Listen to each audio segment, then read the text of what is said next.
It is 5 p.m. Eastern, and it is already pitch black outside my window, Sterling, which means it must be starting to get winter, which means it's time to talk NFL. Week 11 of the 2024 NFL season. We are deep into the 2024 season now. We're a week into the second half of the season. And as always, on our Wednesday show, we are going to preview this weekend's action. We'll talk 13 of the 14 games, including the Thursday night football game between the Eagles and the Commanders. Lior will come on for his fantasy corner, as we always do on Wednesday, and then we'll wrap up with our picks for this week. Sterling, our picks back-to-back bad weeks. Oof. I went from an all-time heater to an all-time cold streak. 1-5 in my last 6 picks. Some say, Ian, not great. Not great. I went 0-3, which is even worse. I'm still profitable, baby. I am still profitable on the season, even going through this cold stretch. You are profitable this season. I am not. I have now dipped down into the red. All 3 of my picks, Sterling, all in theory, could have, should have, would have, went my way. Spread 49ers minus 5.5. You missed 3 field goals. The Steelers Commanders under. You had 2 special teams mishaps that handed touchdowns to the other team. Bengals plus 220, you get the 2-point conversion. That's a winner. But close only counts in horseshoes and hand grenades. And betting on the NFL is neither horseshoes nor hand grenades. Therefore, close does not mean anything. So I went 0-3. Sterling, are you excited for Week 11? Yeah, baby. I'm very excited. A lot of really good games. Obviously, the Chiefs Bills is, I don't want to say it's for the 1 seed in the AFC, but definitely a ton of implications there. Yep. You have the Bengals and Chargers who are really fighting to. I think the Chargers are probably in the playoffs, but the Bengals really need it to keep their grip on that last spot so they can jump over Denver. Mm-hmm. I mean, there's a lot of playoff implications we're starting to get into now that it is, of course, Week 11. Yes, and we are going to go through game by game. But before we do that, Underdog, it is the best place to cash in on all of your takes this football season. Which players are going off? Which ones are ice cold? Make your entries in just a few taps and turn your sports opinions into real money.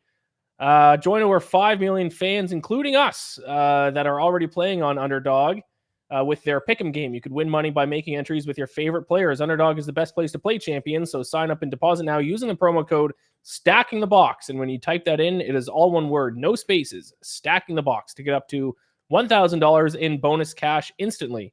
I promised you guys yesterday I would have a lineup for Thursday night, and I have it right here in front of me. We're just going 3 picks because I need a win here on Underdog. We're going Zach Ertz lower than 3.5 receptions, Saquon Barkley higher than 109.5 rushing plus receiving yards, and Jaden Daniels, I adjusted this one a little bit. We're going lower 249.5 passing yards. So anything lower than 250 yards for Jaden Daniels. That is my Underdog lineup for Thursday night football.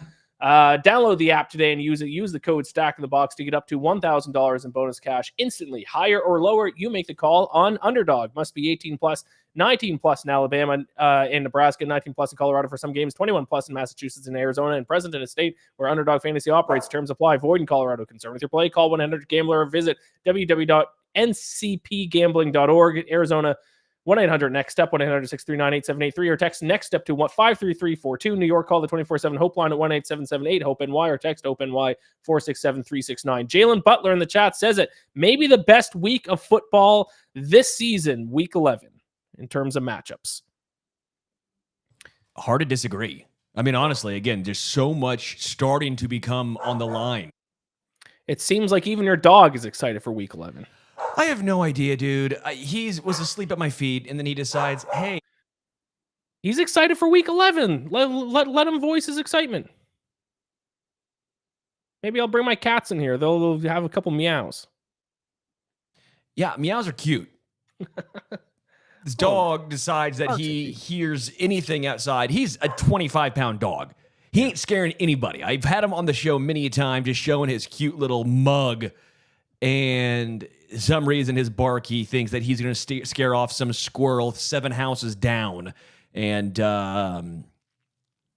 yeah, that's where I'm at. I think he stopped for now, so that's good news. All right, we got a lot to get through, so let's whip through these games, starting with a Thursday night football game. It's a great week, as Jalen in the chat mentioned, and it starts off with a banger. The winner of this game will have sole possession of first place In the NFC East, it is the Commanders playing in Philadelphia against the Eagles. Eagles are 3.5-point favorites, over under 48.5. What do you think of this one, Sterling? One of the toughest tests for the Commanders so far this season. Yeah, this is one of those situations where the Commanders have beaten the teams that are not great, and they've not really had a whole bunch of extremely difficult tests yet. The Steelers, obviously, great game, didn't go their way. Mike Williams able to come away with the game winner right there. This is a big one. I mean, this is a huge game for Jaden Daniels and this Commanders team. I like the way the Eagles are playing right now. You and I have talked about it. You know, I think they're the second best team in the NFC. I said that it's the Lions and then the Eagles, then drop off, then Commanders, Green Bay, and 49ers. This is big, man. And Thursday Night Football traditionally has been a more ugly, grinded out type of product. But last week, two offensive teams had offensive explosions on Thursday night. Do we see the same? That's what I'm intrigued about. Producer Sean in our chat says, since week 6, the Eagles rank first in the NFL in total defense, 214.5 yards per game, passing defense, rushing defense, defensive points allowed per game, and sacks.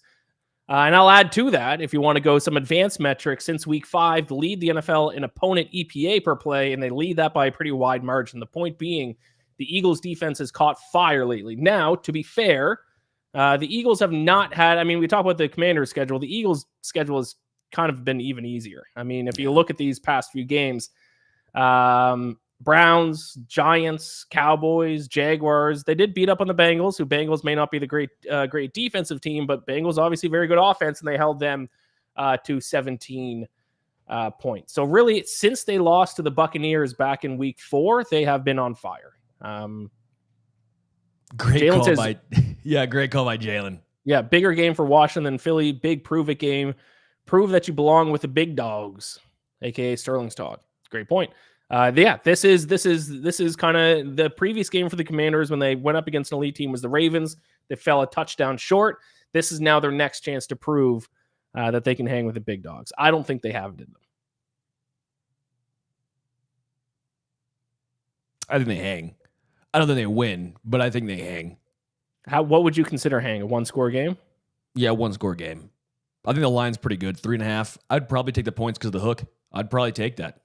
I think the Eagles win big. I think the Eagles win double digits. That would, if you were a Philly fan, I'd be scared. Fact. All right, let's move on to Sunday's games. We're going to start with the Vikings and the Titans, which in theory, I mean, the Vikings are 6-point favorites. They should be able to run away with this one, but this is one that I think all Vikings fans have to be a little bit concerned about because the Vikings offense, at the very least, has regressed. Sam Darnold has regressed. He has looked like old Sam Darnold at times, and now he once again has to play against a pretty solid defense in Tennessee.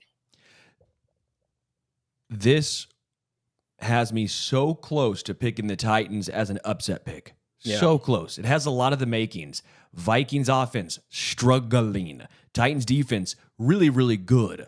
Will Levis has been throwing the rock to Calvin Ridley a ton. Tony Pollard's been really solid. Just in general, it has the makings, right? The issue is the Vikings defense is still really good. Yeah. They help the Jets. I know it's Mac Jones, but it's not like Will Levis is some massive improvement to 7 points. And that's my concern. It might be a 20-10 game, but that means the Vikings cover the 6-point spread. I want to pick this as an upset pick. I really do.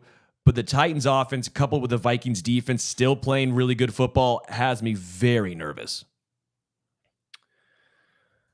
Yeah, I'll talk about this game a little bit more when we get to the picks, but I think, you mentioned it. The Titans defense may be able to do some things to Sam Darnold, but then also the Titans offense has handed victories to other teams, has handed, not only for the other team to win, but to cover double-digit spreads against the Titans because their offense will give them points. Their special teams might be the worst special teams in the NFL. I think they are the worst special teams in the NFL. That gives me some concern about the Titans. All right, moving on to the next game, we got the Bears and the Packers. Another 6-point spread in favor of the Packers. I mean, the Bears obviously fired Shane Waldron this week. Is that going to be enough to fix their offense? I don't even know who's like, do they have an interim offensive coordinator? Who's play calling? What's going on with the Bears right now? It's going to be Harry Carey, actually. Yeah. There's going to get Harry Carey to do it. That'd be great. He's dead, isn't he? Yeah. So it'd be the ghost, but still. That'd be great. Yeah, the Bears are broken. I don't think firing Shane Waldron is going to immediately fix that issue. But, and we saw it last week, Sterling, when a head coach gets fired, the team whose head coach got fired wins immediately the next week. The Saints did it last week. Does that count for offensive coordinators too, or no? Oh, that I don't know. Is that just head coach? It's a good call. It's a great call. I told you, if you're a Falcons fan, you should be scared because they canned the head coach, and what happened? Saints won. Yeah.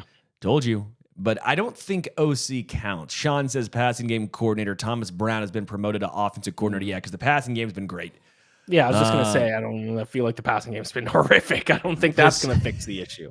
What about the run game coordinator? That might be the better call. No, I like the Packers in this one. Until the Bears prove otherwise, they're anemic offensively. Yeah.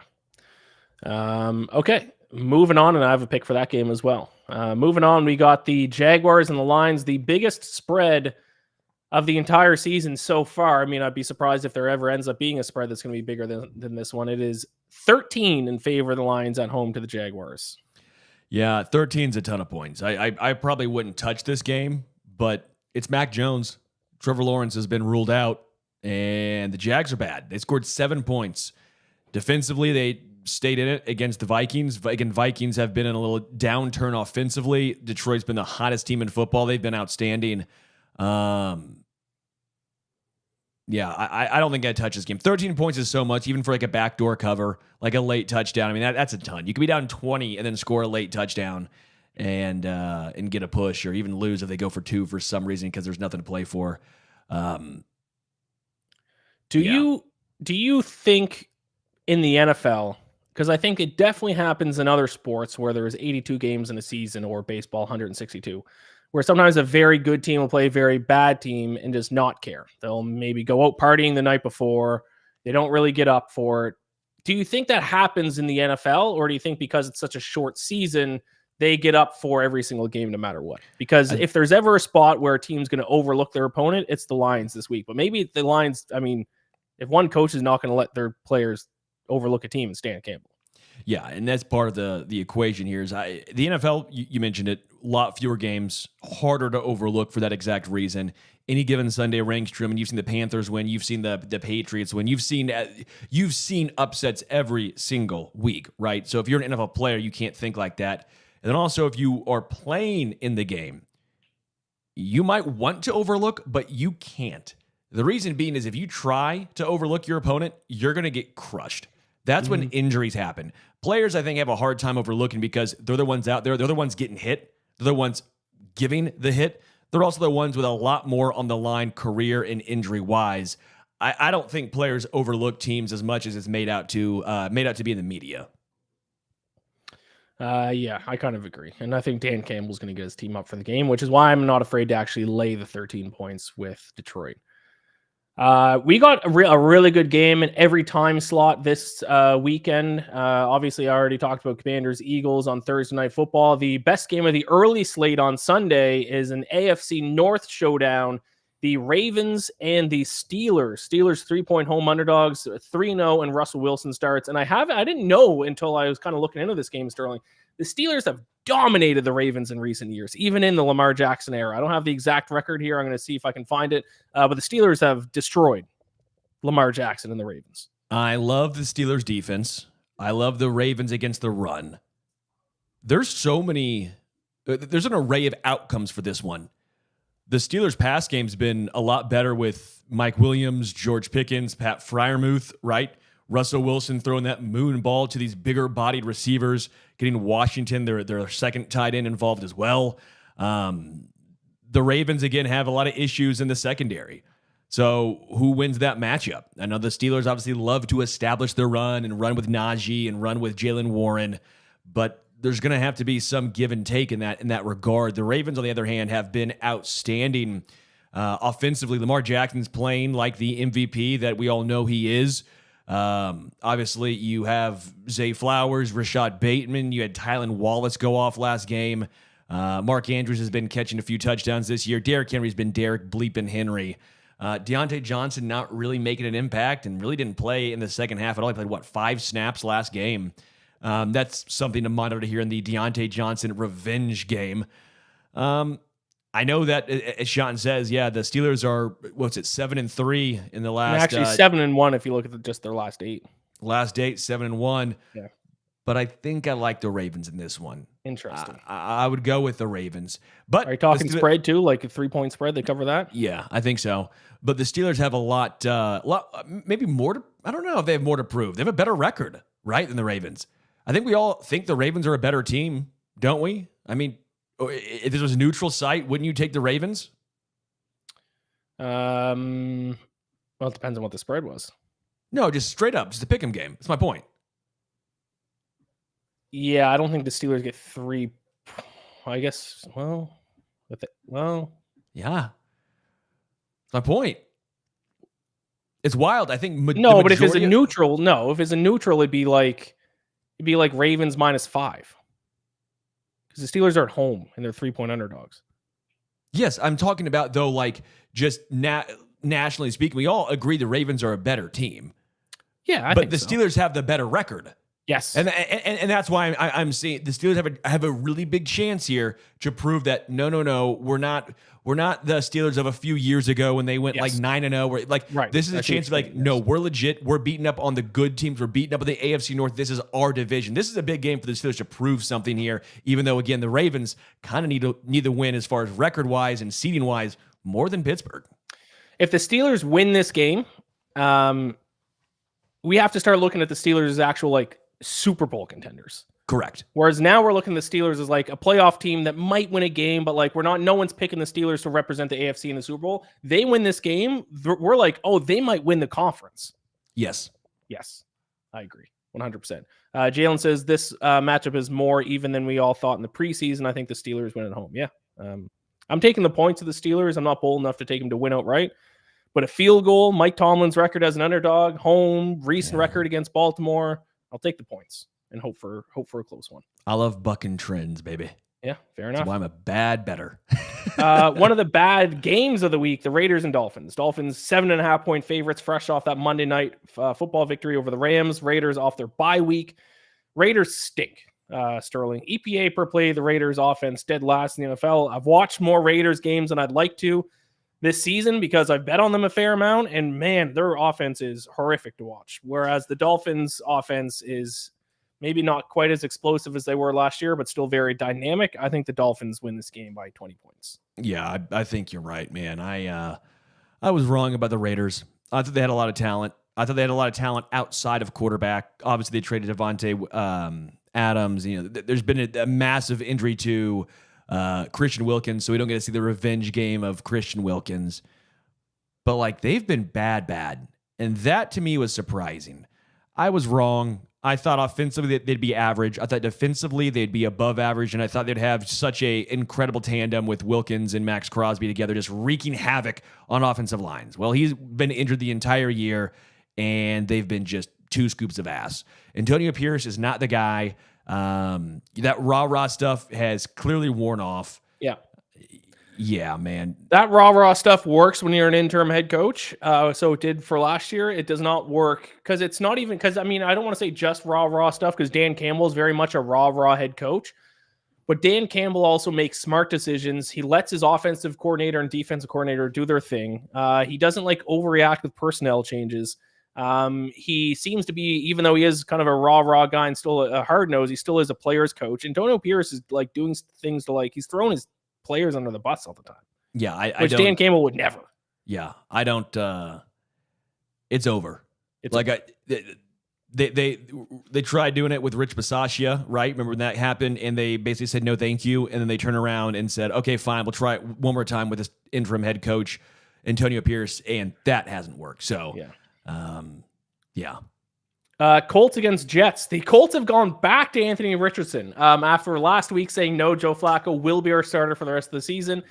They have gone back on that. Anthony Richardson is back. Now they're saying he's going to be the starter the rest of the season, which, to be honest, even though it is kind of a mess, I don't really blame them because, yes, Joe Flacco is, I would say, right now the better quarterback. They are right in a playoff spot, but then they lost in 2 very winnable games with Joe Flacco. So now it's like, listen, if we're not going to win with Joe Flacco, then we may as well at least try to let Anthony Richardson develop. So Anthony Richardson is back in a quarterback that might that might kind of kill their playoff chances, but at the very least, you're going to give your young quarterback a chance to develop for future seasons. So yeah, this makes way more sense. Joe Flacco's 39. You're not developing that guy. Right. Flacco, again, he was fun at the very end of last year when he was just throwing the ball up 50 times a game. He was semi-fun this year. It seems like teams have figured out, okay, no, he can't move. He's a statue back there, and he's 39.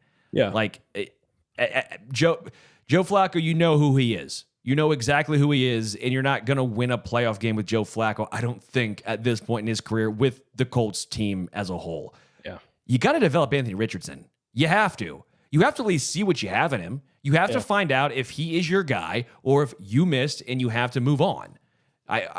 You have to at least give him the end of this year, and I think even next year. You knew when you drafted him, he was extremely raw. You knew he was the rawest quarterback coming out of college, right? Like, I don't know if I'd give him next year. If he doesn't improve in these last 7 games, I don't think you'd give him next year. But you knew what you were getting when you drafted him. You knew you were getting a project. Yeah. You see the tools. You see the upside. So he's been so bad, but you still see the flashes. Yeah. He has made some throws that like no one else in the NFL can make. There's been a couple where you're like mind blown at some of the throws. That one to Alec Pierce on the move. No, I'm agreeing with you. It's just like how many. There's been so many guys like that have come into the NFL, and one has worked out. Josh Allen. No, I'm not disagreeing. My point is, you drafted him knowing he was a project. You have to at least see the project to the end, or else there was no reason. The issue is you just shouldn't have drafted him. Well, then that's fine. Right. But if you have a process of drafting the underdeveloped but uber talented guy, then you have to develop him. That's the whole point. Yeah. That's like like Michael Penix Jr. You knew kind of what he is like for the Falcons, right? I didn't make a lot of sense going there because you knew he's more of the QB ready, NFL ready coming out of college. Right. You knew you didn't have that with Richardson, so acting like he was going to be is asinine. You put him in a place to fail. Then I don't know, man. I like them going back to him. You got to stick with him through the highs and lows. I get not playing him against the Vikings if you thought that it was just going to confuse him and give him just absolutely zero confidence. I understand that. They should have said that. But the Jets have a decently talented defense as well. But yeah, man, at some point, take the training wheels off and try and at least see what you have in the project of Anthony Richardson. Yeah, for sure. Are you taking the Colts? 3.5 in favor of the Jets. Did I talk about the Jets defense on yesterday's show about how much worse they've been since firing Robert Saleh? Yeah, I don't know if we talked about it. I saw your tweet, but like they've been dramatically worse since Robert Saleh's been gone. Weeks 1 to 5 with Robert Saleh, they rank in opponent EPA and opponent success rate. They rank 6th in the NFL, 6th in the NFL. In weeks 6 to 10 since the Robert Saleh firing, 32nd and 25th. Uh-oh. Sean says 2023 Jets offense with Zach Wilson, 15.8 points per game. With Aaron Rodgers this year, 17.7. Yeah, not the massive up. And by the way, he wasn't having Devontae Adams or Breece Hall. Right. Breece was injured, right? And Devontae clearly wasn't there. Breece was injured 2 years ago. He was there last year. He was okay. Still. Zach Wilson better than Aaron Rodgers? Some folks are saying. I take pride in every year I point out a fraudulent team. It's usually mid-season that I do it. I actually don't think there's a really good team this year who has like a good record who I think is fraudulent. If there is, it's the Chiefs, but I'm not going to call the Chiefs fraudulent. Dude, this year, horrible call. Right, I haven't. I didn't say I did. I was saying if the Chiefs weren't back-to-back defending Super Bowl champs, I would do it, but they're not. They are back-to-back, so I'm not going to do it. This year, I correctly called the fraudulent team, but it was preseason. I said it was the Jets, and everyone got after me on Twitter. I made a video saying they're bet the under on their win total because they're not even going to come close. Good job, and they Iain. stink. Yeah, So thank you. I'm doing a little victory lap. I don't have a mid-season fraudulent team, though. I don't think there is any. All right, moving on. We got the Rams and the Patriots. I don't care about this game at all. You have any thoughts? Because I don't really care. Drake May is, I mean, if I was a Patriots fan, I'd be kind of happy about this game or about this team because Drake May has looked good. No offensive line, no weapons, and he's looked done solid. Yeah, Drake May's fun. Drake May's been a fun QB to watch. The Rams, obviously, with Puka Nacua and Cooper Kupp and Kyron Williams, should be good offensively. They were not against the Dolphins. That was pretty surprising. I called it. I said Dolphins are going to win that game. I wish I would have had that as my underdog. Didn't, but bet on that one. I mean, they were moving the ball. They just couldn't score a touchdown. Which is an issue. I mean, that's a major. Tough to win on only field goals. Major issue. Yeah. Matthew says, can we just relegate both the Colts and the Jets? Yes. Yes, we can. And they're not even the two worst teams in the NFL. No. There is a huge, there's a gap in the NFL between the best teams, and there's a ton of really good teams and a ton of really crappy teams this year. Yeah. There are very few middle ground teams in the NFL.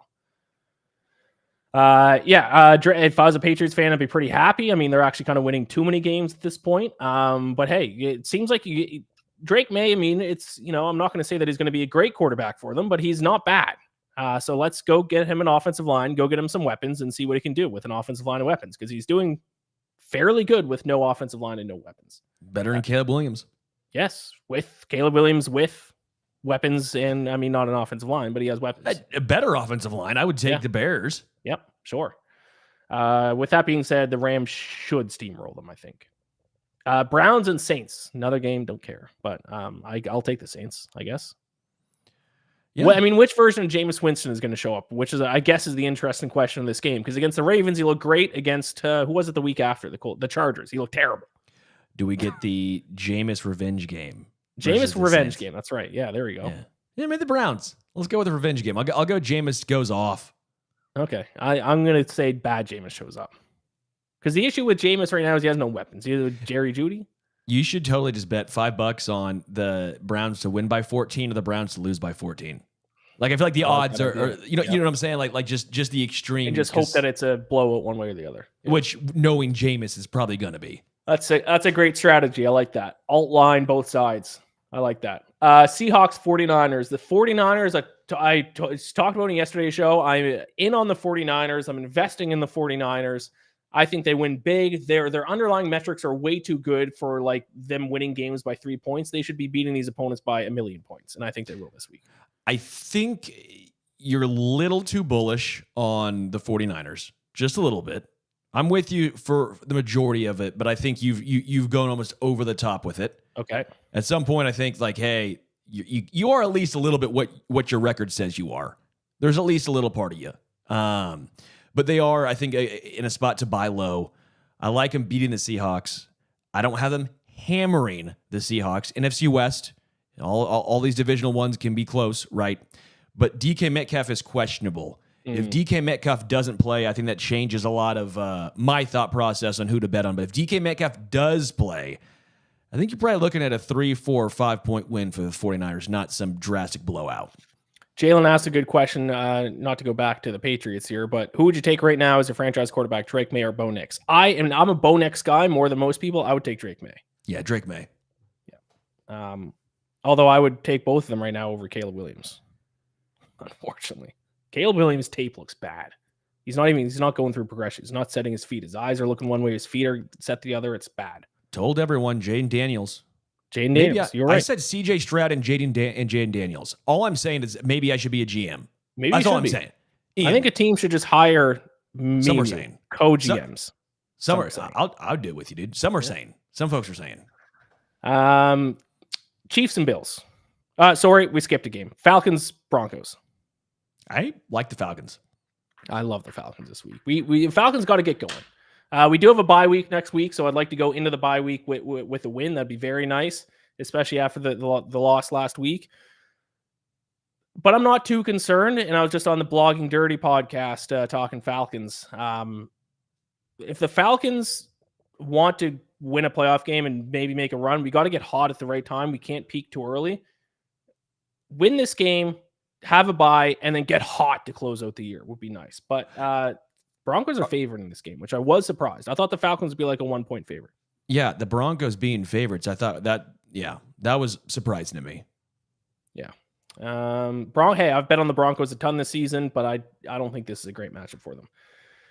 But it's kind of still a meh game. I'm not going to overreact to no matter what the result is. But you know what is going to be a good game? Chiefs and Bills. Once again, the Chiefs, the Bills. Once again, the Bills are favored, despite what we've seen from Patrick Holmes, despite the fact he's 11-1-1 against the spread, 12-3 straight up and set as an underdog. People don't care because not only are the Bills favored, they open as a 1-point favorite, went all the way up to 2.5-point favorites. I think in some places it's back to 2, but pro bettors have not learned their lesson. Yeah, I don't know how you bet against the Chiefs. I get it's in Buffalo. I get that Josh Allen has looked better than Patrick the majority of the season. The past few games, kind of outside of the Broncos one, Mahomes looks bad, but he always looks bad against Denver. They have his number defensively in Denver. Mahomes is starting to really turn it on offensively, again, outside of last game, while Josh Allen, on the other hand, is starting to throw a lot more interceptions. I don't necessarily. Again, it's going to be a great game. It's going to be a close game. If the Bills win, I'm not going to be surprised. I just don't know if I'm laying money. I don't think I'm laying money on Buffalo. I'll talk about my pick for this game, but I'm going to talk about this more after Lior's Fantasy Corner, which we're getting to in a second. We got 2 more games quickly to get through. Sunday Night Football. Listen, I wish the Sunday Night Football was Chiefs Bills. We got Bengals Chargers, which is still an intriguing one. Joe Burrow against Justin Herbert, still a fun one. What's your take on this one? Because kind of opposite teams in a sense. Chargers obviously a lot better defensively. Bengals not great defensively, but Bengals can kind of overpower you offensively. Chargers good offensively, not exactly a team that's going to overpower you offensively though. Yeah, I love this game. This should be a really fun one. It's one, if the Chargers get down, can they come back and are they're forced to throw the football? And that's honestly a lot of times when Justin Herbert looks his best.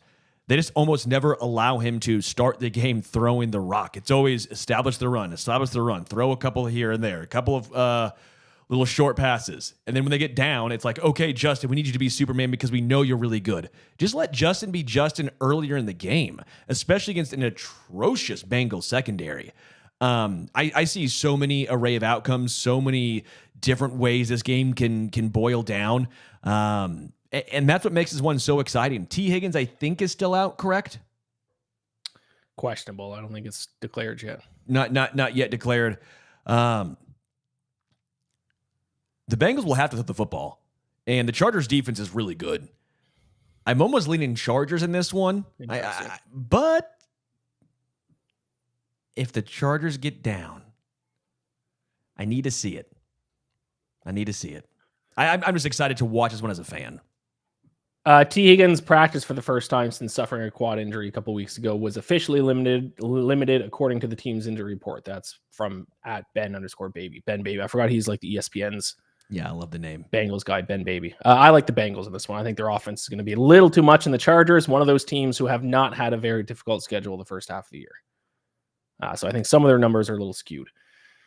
Really quick before Lior's Fantasy Corner, I would be doing my country a disservice if I did not bring up the Grey Cup. I brought it up to Sterling mid-show. He said, "What is the Grey Cup?" I said, "How dare you? It is the CFL's championship is this weekend, Sunday. You guys might be watching Bengals Chargers. I'll be watching the Toronto Argonauts against the Winnipeg Blue Bombers going head-to-head in the CFL Grey Cup.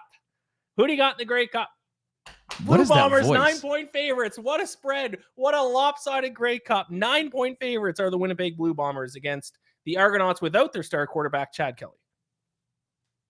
Oh, come on. I think Blue Bombers win. I will take, I'm an Argos fan, so I'm biased. I will take the Toronto Argos, though, to cover the 9-point spread. That's a big spread for a championship game. Yeah. I encourage everyone to you don't have to put it on your main screen, put it on a second screen. Take in some Canadian football. It is a fun brand of football. 12 players, 20-yard end zones, 110-yard fields.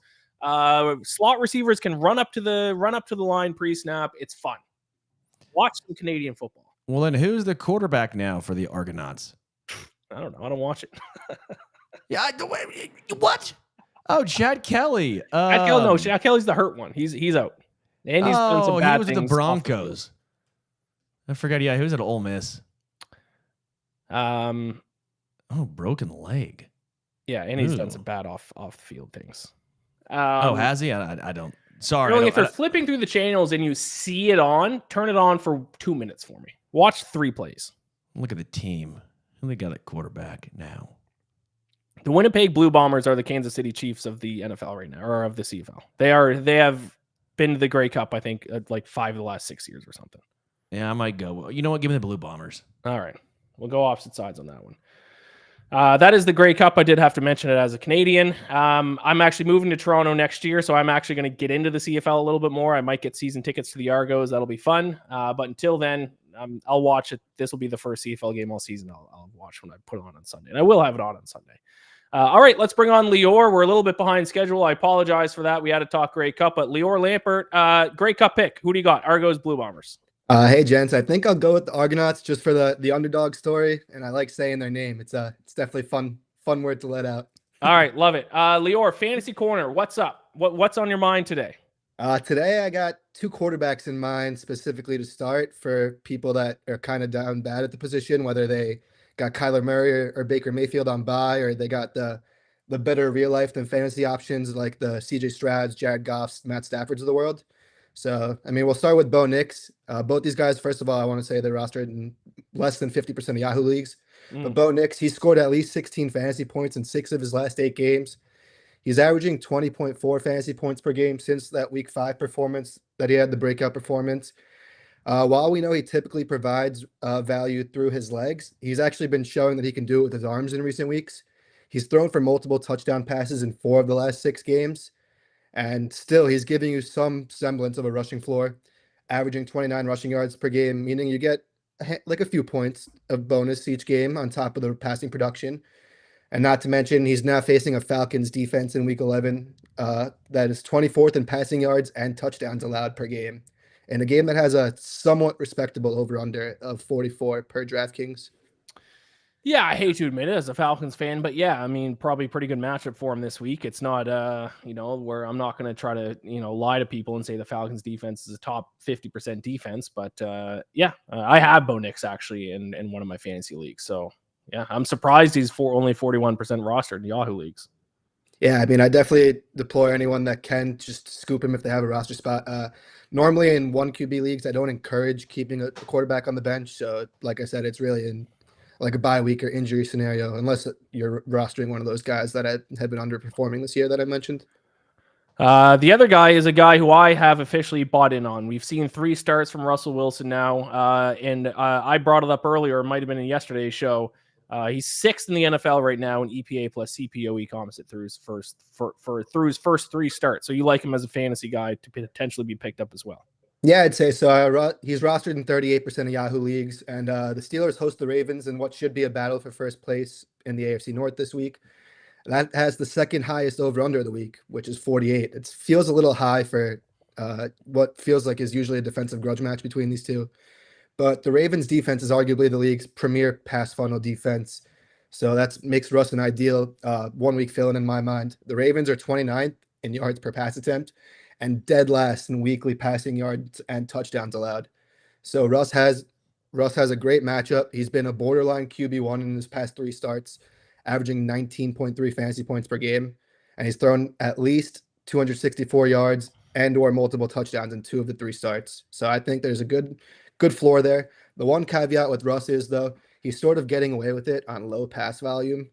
But I mean, it's kind of been a recurring theme for him throughout his career. He's been incredibly efficient dating back to his Seahawks days. And it's something to keep in mind, but it's not something to really make you wary or scared of starting Russ, in my opinion. Yeah, you mentioned the Ravens secondary. I know one of my favorite prop bets I've done on an almost weekly basis is take the over on the quarterback's passing yards, whoever is facing the Baltimore Ravens. So that would obviously be Russell Wilson this week. So, I mean, that lines up with your take on him being a good fantasy play this week as well. Yeah, I mean, they're constantly getting into shootouts, and I think that benefits their opponents greatly in terms of a fantasy football outlook. Yeah, because not only does their secondary weak, but the Ravens offense is so good that a lot of the time the Ravens offense, gets a lead, and then the other quarterback's got to throw. It puts them in negative game script. They got to throw the ball, and that's going to help, both betting prop stuff and fantasy value as well. Yep. Sterling? Yeah, let's get into the next one. I see a little Drew Lock talk right now, and you're talking about Malik Neighbors, a little buy low opportunity. What's Yeah, happening so right here? the trade deadline is this week for most fantasy leagues, and I think that Malik Neighbors is a very ideal buy low candidate. Neighbors has been the wide receiver 31 in PPR formats since returning from a concussion in week 7. It's a far cry from his overall wide receiver 2 production the first month or so of the season. He was only able to survive Daniel Jones for so long, is what this tells us. But luckily for him and fantasy managers, a potential QB change appears to be on the horizon. Dable, Joe Shane, the head coach and GM of the Giants, they've been open-minded about benching Daniel Jones heading into the bye week. And I think given his injury guarantees with the contract situation, I definitely think that we could see that situation play out when they get out of the bye in week 12. And Locke isn't really an upgrade to Daniel Jones by any means, but he is a gunslinger who's not afraid to let it rip. And that's something that Daniel Jones has not been willing to do, is what we saw, especially in Munich this past weekend. But that'll help bring Neighbors back some of those explosive plays that he had in the beginning of the season. He hasn't had a 20-plus yard reception since week 4, actually, which is kind of mind-blowing to hear for someone as explosive and talented as he is. And he's still an elite target earner. Per fantasy football content creator JJ Zachariason, Neighbors' lowest target share came in week 1, and it was still a whopping 29.6%. So I think the volume is locked in there, and if a manager in your league is frustrated with Neighbors, it's worth making an offer. You might say he's locked in. Love it, baby. Drew Lock about to slang that thing. Ian, you might not know because you're a Canadian guy. See that football over my shoulder? That's Yes. Mizzou. You know where Drew Lock went to college? MIZ. Drew Lock about to tear up the NFC once he takes over, baby. Go Tigers. Go Tigers. Go Tigers. Sell high spot you got. One who I think Sterling would agree with this sell high. Yeah, I'd say Kareem Hunt, running back for the Kansas City Chiefs. I'd say this one's a pretty obvious sell high, so like opposing managers in your league are probably wary of that. And Hunt's been a godsend for fantasy managers who are lucky enough to pluck him off the waiver wire. But now Isaiah Pacheco has been designated to return from IR, meaning Hunt's time is coming to an end. However, there is like another week or two because they are targeting a late return for Pacheco, late November return. So you're going to get at least another 1 or 2 spot starts from Hunt. And that makes him valuable for the short term, which is a great opportunity to have opposing managers who are in need of wins now and willing to trade off like better long-term pieces for Hunt's immediate impact. I don't think that you should hesitate to do that. Hunt's been great for fantasy managers, but he's gotten away with it on massive volume and incredible touchdown luck. I mean, I wouldn't say luck because the Chiefs are driving down the field relatively often, but Hunt has posted fringe running back 1 value by capitalizing on his opportunities. He's only averaging a 3.6 yards per carry, which is the 5th lowest among running backs. For reference, Zamir White, Javonte Williams, Zach Moss, that's the company he keeps. So it's not great to be in that area. And I think that the 23.1 touches he's been getting, sans Pacheco, will not be there when he's back. So I think now is a great time to part ways with Hunt, even though he's been so good for the past month plus. Yeah, it's a great call. He probably has 1 week left, 2 tops. And I think he'll have some value when Pacheco comes back. I do think it's going to be a relatively decent split. And you might even see Kareem Hunt get more of the passing down work, although Samaje Perine might still stick on as the 3rd down back.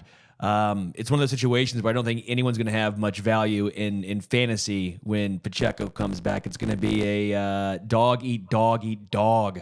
But again, you have 1 or 2 more weeks left, and you nailed it. The efficiency numbers haven't been great from the fantasy perspective, although the real fantasy, the real efficiency numbers have actually been pretty solid. The 3rd and 2s he gets almost every single time. So take that as you will, but you're right. You know, he's been getting an extreme amount of volume. Although what is intriguing, he had 10 targets last week. 10. Yeah, it's definitely worth noting. But like you said, it's Perine definitely has a little bit of a handle on that 3rd down receiving role. Pacheco's also shown some good receiving chops too. And like you alluded to, I think it could be a little bit of a messy backfield situation once Pacheco's back, because of course they're trying to three-peat. They're keeping that in mind. And I don't think they're going to get too hasty with Pacheco, and I don't think they're going to put him in harm's way with the playoffs on the horizon. All right, good stuff. Lior, let the people know where they can find your work. Yeah, as always, fansided.com and at Lior Lampert 1 on X, Twitter, whatever you want to call it. All right, great stuff. Lior's Fantasy Corner. He'll be back again in the coming weeks to talk some fantasy football on our Wednesday episodes. Sterling, how are your fantasy teams doing this year? Ass. Yeah. I don't know. Not really. My money league, I'm 500. And we have, I think, 7 out of 10 teams are 500. Talk about parity, baby. Yeah, it's been a bad football season for me, for betting, for fantasy, for Survivor. I'm already ready for next football season. Thank God the Falcons are winning their division. I will say McCaffrey's back, though, so things are changing. Tides are changing. 500 with McCaffrey back. Ooh, let's go. All right, let's wrap up with our picks for Week 12. Speaking of bad picks, last week I went 0-3, you went 1-2. You are still profitable, Sterling. So that brings our records to... I don't think I updated what my units are, I thought I did, but maybe I didn't. I think, are you still 15-12? I thought I updated these. Maybe I didn't. No, I believe, actually, yeah, I'm 16-14. I see it right here. I'm 16-14 plus 2.14 units. You're 13, 16-1. You're minus 2.15 units. So combined, we're actually at minus 0.01 units because of you. So thanks. 13, 16, and 1 for minus 2.15 units. Yeah. You're killing me. Let's get hot late. Second half of the season, let's get hot. All right, let's give out our picks for this week. We'll start with a spread bet. Sterling. Yeah. My best spread bet is Bengals minus 1.5 versus Chargers. I know I'm kind of a little wishy-washy on that game, but I think the line of minus 1.5 wasn't quite enough, and I do think the Bengals probably start with a lead in this one. I think that they score first, which means the Chargers have to play from behind, which I don't think the Chargers are quite built to do. So give me the Bengals minus 1.5. Sterling, I let you have first dibs on your picks for this week, and I am shocked that this team is still available. You know why I didn't, Ian? Because you would have called me a homer, a hater. You would have said all the words in the book. Of course he would have done this. So I made sure I didn't. I'm on the Chiefs. I'm when you can't beat them, join them. And listen, I'll bet against the Chiefs when they're 7-point favorites, 8-point favorites, 9-point favorites, like they have been the past 3 weeks. They're 0-3 covering the spread in those games. When I am now officially done betting against the Chiefs when their favorites are 3 points or less. Actually, I should say less than 3 points or underdogs. I have learned that issue. I have officially learned that issue because I took the 49ers against them earlier this season. I took the 49ers against them in the Super Bowl last year. I took the Bills against the Chiefs in the playoffs last year. The Chiefs have been underdogs. What was it I said? 1-1 or something against them, like 14 times in the Mahomes era. And I have bet against them probably in 10 of those games, and I think I've lost every single one. So I'm done. If the Chiefs are underdogs, I'll now be betting on the Chiefs. I hate this. I know. It's now great. It's curse. actually genius, because if this now leads to the downfall of the Chiefs, then that's the sacrifice I'm willing to make. Yeah, you are I know what you're doing here. You're not slick. You're not slick, pal. So either the Chiefs will lose or I will win my bet. Like I said, I will sacrifice myself if I need to. Champion the chat says Lions and Cards, best 2 teams in the NFC. Cards are a dark horse to come out of the NFC. Listen, 2 best teams in the NFC. Come on. The Lions, yes. The Cards are not the second best team in the NFC. Now, if you want to have a conversation, Champy, about the Cards being a dark horse to come out of the NFC, I'll have that conversation. They've looked very good. The odds have called their games being a coin flip the past handful of weeks, and they've won in dominant fashion. I will explore that. But I'm not ready to say they're the second best team in the NFC. They're not better than the Eagles. Let's relax. They were destroyed by the Commanders earlier this season. So let's just relax a little bit. They're fun though. I like the Cardinals. I like the Cardinals. I don't want to trash the Cardinals, but they've been my surprise team. I said going into this year, last year I picked the Texans as my surprise team. Yep. This year I said the Cardinals were my surprise team. I like it. Yeah, but if you're going to say something crazy like they're the second best team in the NFC, I'm going to disagree with you. Favorite total bet this week. So just to recap, for a spread, you like the Bengals against the Chargers, and you have minus 1.5. I believe they're plus 1.5. I think the Bengals are slight underdogs. So plus 1.5 against the Chargers, and I got Chiefs plus 2.5 against the Bills. Favorite total bet? Steelers under 48. Under 48. Steelers Ravens. Okay. Wait, so I even get points with that. Wow, I get the Bengals plus. They can lose by 1 and I still win my bet. Yes. Hell yeah. I will take the Packers and Bears under 40.5. I mean, the Bears are averaging 9 points per game over their last 3. I don't know how this total is not in the 30s because the Bears only scoring 9 points per game in their last 3, and their defense is still very, very good. So I'll take the under between the Packers and Bears. Yeah. Upset of the week. Not only did you not take the Chiefs, you stole my upset pick. You took my team. Yeah, of course. That's why I got to the show sheet first. Falcons. The Dirty Birds. They are my upset pick of the week, so I had to take a different team who I'm actually not betting on them to win outright, but for the sake of the show, I can't just give the same upset pick. So I will go Titans. Whoa. Why didn't you just pick the Chiefs then as your upset pick, you dumbass? Because I don't want to take them to win out, because it's going to come down to the last play of the game, and if it goes against them, it's going to be a close game regardless. But maybe the Bills sneak away with the win. All right. And also, I like giving on this show for my upset pick. I like getting a little aggressive. Okay, get aggressive. So I'll take Titans 2-1 plus 205 against the Vikings. And you even said it yourself. You could see a world of the Titans win this game. 100%. Their defense against the struggling Vikings offense. Again, I just don't trust Will Levis against the Vikings defense. That's kind of what it comes down to me. And I honestly love the under in that game, but I like the Ravens Steelers under just a little bit more. Yeah. All right, so there you go. Your picks are Bengals plus 1.5, Ravens Steelers under 48, and the Falcons to upset the Broncos. I got the Chiefs plus 2.5 against the Bills, Packers Bears under 40.5, Titans plus 205 against the Vikings. Thank you all so much for watching and listening. Hit like on this video. Leave a comment in the chat or in the comments below. Leave a comment. Let us know. I don't know, your pick for this weekend maybe.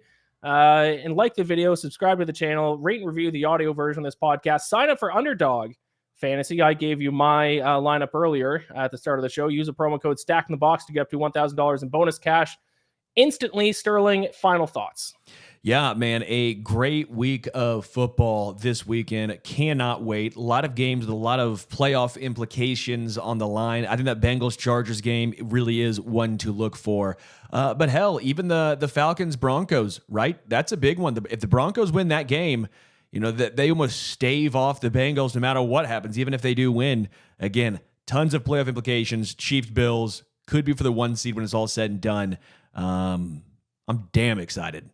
It's going to be a fun one. Enjoy the action. If you decide to bet, gamble or bless. We'll talk to you Monday morning. We're back to Mondays, 9:30 a.m. to recap Sunday's action and to preview Monday Night Football, which primetime game is very good this week. Monday Night Football, not the best. It's the Battle of Texas. But we will talk about it. Talk to you then Monday morning, 9:30 a.m. Eastern. Bye.